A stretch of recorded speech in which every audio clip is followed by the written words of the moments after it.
Case 11 rot. So this was an interesting episode in the fact that Nox basically won.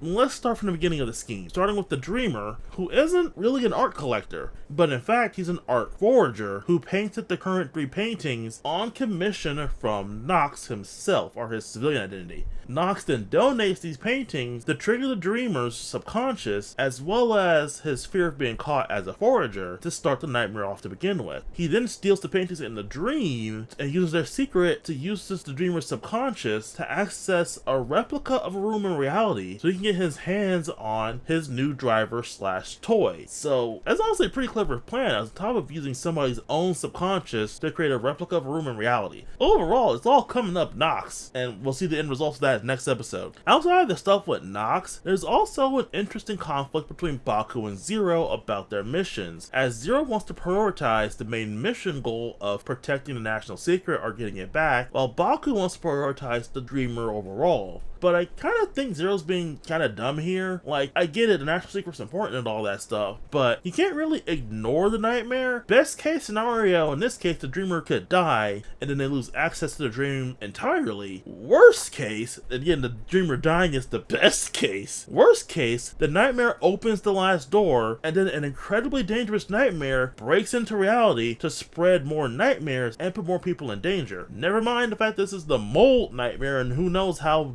messy that could end up. I do ultimately like it, and it is to show Baku's cleverness and drive that he does accomplish both goals. I think Zero's being kind of dumb here because he forgets again the primary mission is stopping nightmares. But it's not out of character, it's just kind of dumb, and I also like that. It shows he's flawed in his own ways, despite being a transforming robot.